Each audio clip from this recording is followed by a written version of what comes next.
wonder with the Real Football Show, we're going to kind of take a break from the Premier League rankings and get a little bit more into what the intention of the show was to begin with, more world football, U.S.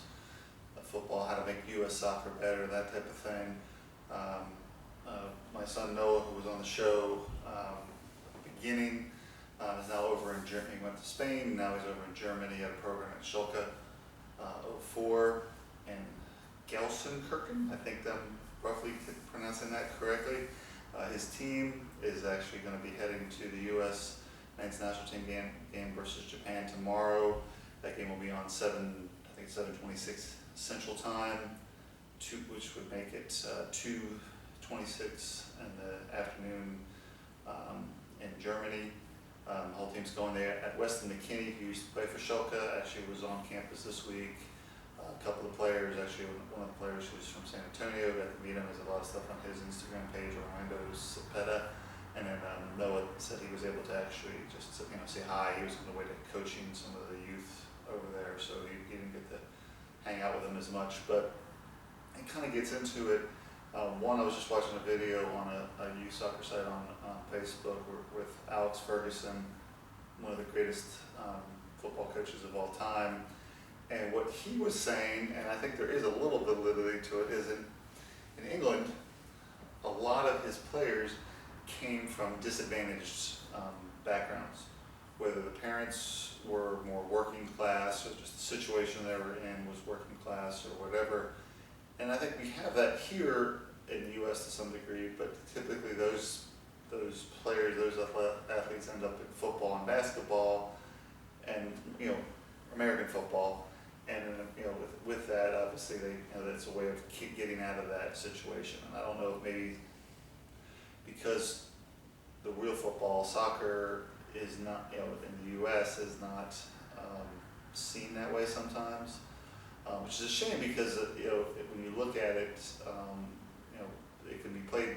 You only need a ball, and you don't need much of a field, if any, to play. You can kick it against a wall to learn. It's actually still one of the ways that work on first touch. You can juggle. Great thing to do for first touch. You don't need a lot of space. So hopefully as that's changing. The other thing I've seen recently is with Burkhalter, the U.S. coaches. I think you have two different, we've talked about it before, two different outlooks for the U.S. I remember when my son Noah was first year he ever did Olympic Development Program, ODP, back in South Carolina. I'm pretty sure he was 8, maybe no more than 9, maybe 9 years old. And I remember talking with the coaches there, and this is back when Klinsmann was the coach, and saying that we were 10, 15, 20 years away from the U.S. really competing at an international level because we needed to get 40, 50, 75 players playing in the top 2 levels of Europe. So that when we choose that 22-man roster, 25-man roster, as they keep kind of updating some of that, we're choosing from players playing against the elite competition. MLS in that time has improved dramatically, but it's still not at a level, definitely with the first level of all the European leagues, Bundesliga, EPL, La Liga, Serie A, etc. But even with, to some degree, some of the second level, they're playing consistently at the second level. So you're seeing where you have a player, Pifuk, who's not, I'm not going to be pronouncing that right, who's excelling in the Bundesliga, but he's not getting selected. And if he's not getting selected for the international break this time by the U.S. coach, he's not in his plans. If he was in his plans, he'd be picking him. So, people are finally coming over he has a system he wants to play, so he's trying to pick players that fit his system.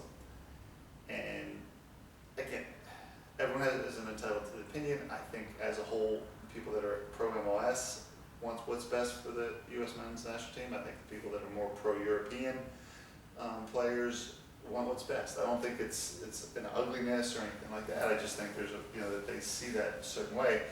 And the way I see it, and then I think most people that are pro-European, we want players that are playing against the elite players. Kevin De Bruyne for Belgium, one of my favorite players in the world, one of the best midfielders in the world. If you're playing in the Premier League, you're going to play against him and players like him on a regular basis. Well, guess what? He's going to be playing in the World Cup for Belgium. And if you're not used to play with his abilities and his skill set, they don't exist in the MLS. They just don't. So if you're not competing against players like that, you're not prepared.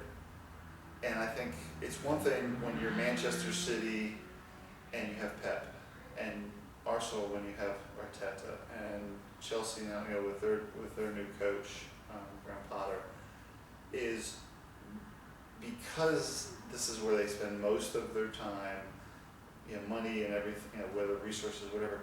You can, to a certain degree, put together a team that you want to play your style. So you can bring in players that fit your style, and sometimes with Pep, sometimes it takes a few years to mold the roster. But you can do that because you're there for multiple years and everything else. I personally think it's Berhalter's making a mistake in trying to wedge players into a system rather than saying, here's my best 25, 30, 35, 40. There should be a bigger pool than just the roster, say 40 players. Here's my best 40 players. And of those 40 players, this is the style that would work best for the talent I have. Rather than saying, I want to play it this way, and then I'm going to try to pick players that fit into that system, and I maybe have to pick the 45th player, the 50th player, 55th player of the players available because they fit the system better. You just start seeing, if we have players playing regularly in a top league and we're ignoring them, which we are, I cannot think of the defender, I know he's on the older side, who's playing for Fulham, but he's playing with a team that's playing well, playing in the top league of the world. I don't think anyone's saying the Premier League is in the top league, and he's not getting selected. So what if he's older? You need to find a way to put him in the system. Pufuk is scoring goals, making assists in Bundesliga, which is, again, definitely a top 5 league in the world, and not being selected. I think there's something wrong with the system that doesn't get rewarded. Just my opinion. I welcome other opinions on that. So if you disagree, please let me know in the comments.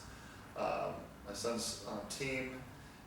They've now played 4 games. They tied the first game. They've won the last 3 in a row. Game yesterday, they won 3-1. Noah played the second half, didn't allow any goals. Had a penalty kick save, and we'll see if I can put the highlight for that in the comments for this. So if you want to see that, I'll see if I can get that put in the comments section of this on YouTube. But again, welcome to want to hear back. But again, I think that's what you say. You have 2 different things, and the MLS is coming up, and it is. But there's just certain things where the MLS is probably, I don't want to say never's a long time, but it's going to either be a while, unlikely, or potentially never, where the MLS is just not going to compete. These other leagues don't have salary caps.